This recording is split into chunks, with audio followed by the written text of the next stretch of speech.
Hello everyone, this is your IV class, your ARRT required IV class. First thing I'm going to do is go over some of the things that you're going to need for starting an IV. You'll want to get these together before you get ready to start your IV so that you're all prepared, okay? You're going to need a 2x2. That's for later for holding pressure on and stopping the bleeding. You're going to need alcohol pads to sanitize the area of injection. You're going to need a needle. There could be different types of needles used. Some sites, depending on the type of exam you do, will use an intercath or a nexima. Maybe you hear it called an angiocath, same thing. If you're just injecting to do, say, a brain MRI, something that you don't need a bolus of contrast, you're going to use just a regular butterfly needle, okay? You're going to want your contrast, okay? Definitely check the date of your contrast. You want to check the name and the date and make sure it's not outdated, okay? You'll need a tourniquet, a pair of gloves, tape. You're going to want to make sure that you ask your patient if there's any reason they cannot have transport tape. A lot of people are allergic to tape and you have to use paper tape on them. Paper tape doesn't hold as well, so I do prefer using this if I can. You're going to need a syringe of saline and you're going to need a straight needle to draw up your contrast. And you're going to need a syringe to draw up your contrast. So what we're going to do is the first thing is we're going to get our orders. We're going to verify our orders and make sure that the patient's exam is ordered with contrast. Okay. You're going to get all your supplies together. Okay. You're going to need to wash your hands. If you don't have access to a sink, you're going to want to use Purell. It's best if you can wash your hands in front of the patient or Purell in front of the patient so that they know you have cleansed your hands, okay? When you bring the patient back, you're going to want to make sure you do the 2 patient identifiers, okay? For an outpatient, those 2 patient identifiers are name and birth date for an outpatient, name and medical record number for an inpatient, okay? Before you do anything, you're going to want to explain to the patient the procedure that you're going to do. Most patients nowadays, when you tell them you're going to start an IV, they pretty much know what an IV is.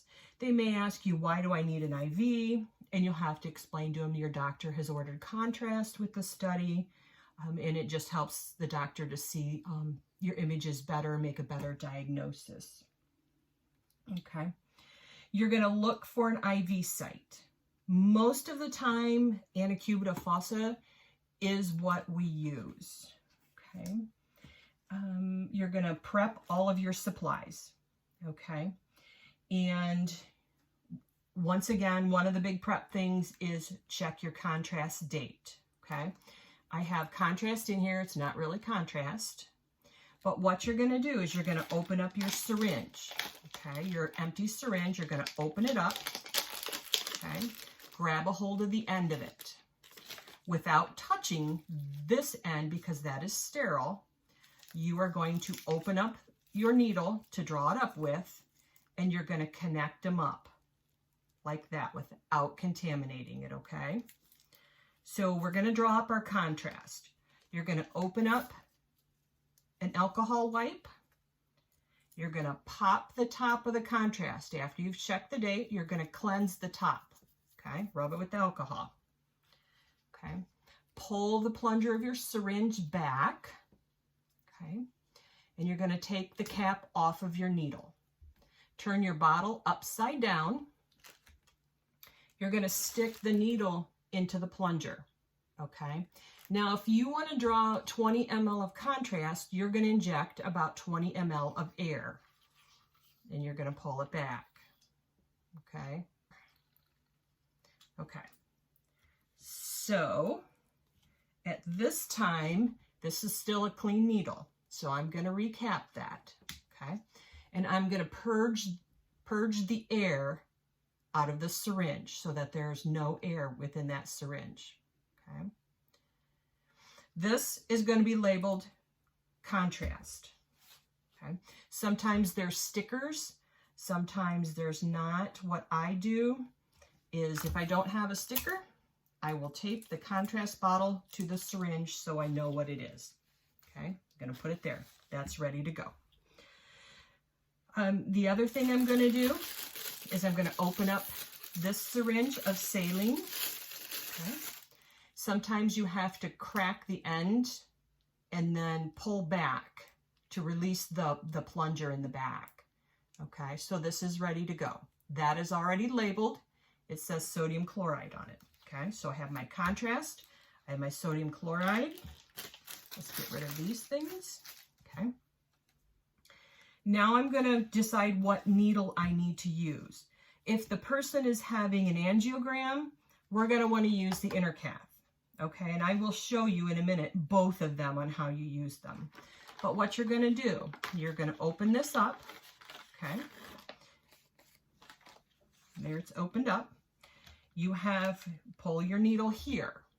There's two different ways you can do this. You can hook your syringe up to this now and flush your needle so that you do not have any air within that tubing. Or you can do it later, and I'll show you both later. Okay, so what I'm going to do is just leave it right here in the package. We're going to open up the butterfly needle. Maybe I'll open it up. Okay. Most butterfly needles in hospitals are packaged with this as well. This is used for lab. Sometimes you'll get a patient that's going to have lab work done as well as their MRI and their hard stick, and lab will come in and draw the blood. We're just going to discard that because we're not going to use that, okay? Now, once you have this opened up, okay, you don't want to contaminate either end. So this end here is sterile, and this is sterile. This has a cap on it. So if you open this needle up and you're going to use that, you need to take this syringe and attach to this now so that this remains sterile. Okay. Once again, you can either purge the air out now. Okay. And I'm going to go ahead and do that. I don't know if you can see it dripping. So I no longer have air in this tubing. So then I'm going to clamp it. Okay. And I'm going to put that there. Okay. You need alcohol wipe. And I will lots of times just put it right in my container, kind of get everything organized. And you need a 2x2 for after the IV is taken out that you need to apply pressure with. Okay. And your tape. If I can start my tape. So what I'm going to do, I usually pull 3 pieces or 4 pieces, and I'll tape it to the side of the table or the IV tray.